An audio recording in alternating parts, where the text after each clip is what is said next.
नमस्कार मित्रांनो, घरगुती किचन रेसिपीमध्ये तुम्हा सर्वांचं मनापासून स्वागत. तर आज आपण बनवणार आहोत उन्हाळ्यामधील स्पेशल अशी रेसिपी आमरस बरोबर ही मिरची भजी आणि आपण चपाती बनवणार आहोत. तर हे मिरची भज्याचं हे पीठ तयार करून ठेवलेलं आहे, मिरची सुद्धा कट करून ठेवलेली आहे आणि त्यामध्ये मीठ सुद्धा भरून ठेवलेलं आहे. याचा व्हिडिओ जर तुम्हाला पाहायचा असेल तर तुम्ही माझ्या डिस्क्रिप्शन बॉक्समध्ये जाऊन तुम्ही ते लिंक पाहू शकतात आणि याचा व्हिडिओ तुम्ही बघू शकतात. तर इथं मी 2 आंब्याचाही आमरस बनवणार आहे. ते मी 2 आंबे स्वच्छ धुवून घेतलेले आहेत. तर याला आता आपण कशा पद्धतीने आमरस बनवायचा मी तुम्हाला आज इथं दाखवणार आहे. तर सर्वप्रथम आपल्याला हे वरचं साल्ट काढून घ्यायचं आहे. दोन्ही आंब्याचं साल्टही काढून घेताना आपल्याला बत्तईच्या साह्याने हे साल्ट आपल्याला असं हे काढून घ्यायचं आहे. बत्तईच्या साह्याने व्यवस्थित निघत नसेल तरी अशा प्रकारचे खिसणी सुद्धा आपल्याला बाजारामध्ये मिळते. तर याच्या साह्याने सुद्धा आपण हे साल्ट काढून घेऊ शकतो. यामध्ये साल्टाचं प्रमाण खूप कमी येतो आणि आंब्याचा गर जो असतो तो जास्त खाली राहतो. आणि हा जो आंबा आहे हा केशर आंबा आहे. तर केशर आंब्याचा आमरस मी आज तुम्हाला दाखवणार आहे.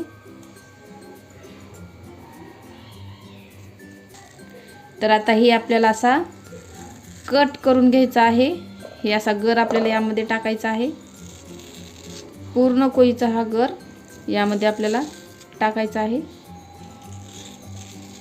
अशा प्रकारे मी दोन्ही आंब्याचा गर टाकून घेणार आहे. तर मी अशा प्रकारे ही गर काढून घेतलेला आहे. तर आता आपण मिक्सर वाटं काढून घेणार आहोत. तर आपण हे गर काढून घेतलेला आहे. तर यामध्ये आता आपल्याला साखर टाकायची आहे. आंब्याचा गोडवा कसा आहे त्यानुसार साखरेचं प्रमाण आपल्याला टाकायचं आहे. तर मी 2 आंबे घेतले होते आणि आंबे थोडेसे आंबट होते, त्याच्यामुळे मी साधारणतः 1 मोठी वाटी साखर टाकून घेतलेली आहे. तर याला आता आपल्याला परत मिक्सरद्वारे काढून घ्यायचं आहे आणि नंतर पाणी टाकून काढून घ्यायचं.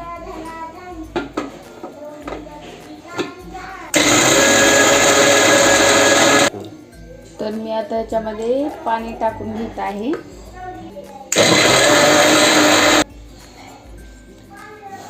तर यामध्ये मी थोडंसं दूध टाकणार आहे. दूध टाकल्यानंतर अप्रतिम असा स्वाद येतो आपल्या आमरसाला. तर आता याला परत एकदा आपण मिक्सरद्वारे फिरवून घेणार आहोत. यामध्येच आता मी हे थोडंसं मीठ टाकणार आहे आणि याला मिक्सरद्वारे फिरवून घेणार आहोत. पहा, आता आपण हे ह्यामध्ये टाकून घेणार आहोत. आपल्याला याला च्या साह्याने मिक्स करून घ्यायचं आहे. तर तुम्ही पाहू शकता आपल्या आमरसाला हा कलर कसा आलेला आहे आणि आमरस 2 आंब्यामध्ये आमरसाची क्वांटिटी सुद्धा किती आलेली आहे आणि ते पण घट्ट असा आमरस तयार झालेला आहे, पातळ वगैरे काही नाही. तर याला आता आपण थंड होण्यासाठी फ्रीजमध्ये ठेवणार आहोत. तोपर्यंत जे बनवून घेणार आहोत. तर मी आता भजे बनवून घेत आहे. इथं मिरची भजी असे झणका भजे म्हणून आपल्या यूट्यूब चॅनेलला रेसिपी आहे. तर तुम्ही पूर्ण रेसिपी आपल्या यूट्यूब चॅनेलला जाऊन पाहू शकता आणि तुम्ही सुद्धा अशी मिरची भजी बनवू शकता. रसासोबत तुम्ही सुद्धा अशी मिरची भजी बनवू शकता.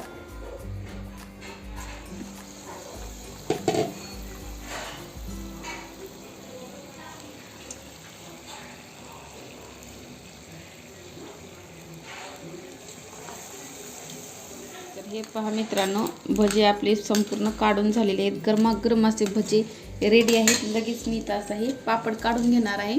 तांदळाचे पापड आहेत. त्याचा मस्त अशा फुगत आहेत बघा.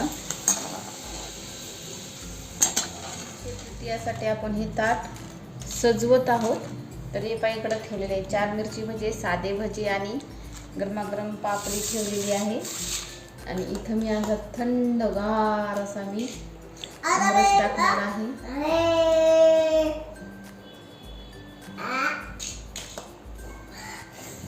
आम्ही थंडी पाणी घेणार आहोत. हे पहा आमरस मी टाकलेला आहे. आता यावर मी असं तूप टाकणार आहे. गरम गरम तूप आहे, हे ताजं तूप आहे. यावर मी असं तूप टाकणार आहे.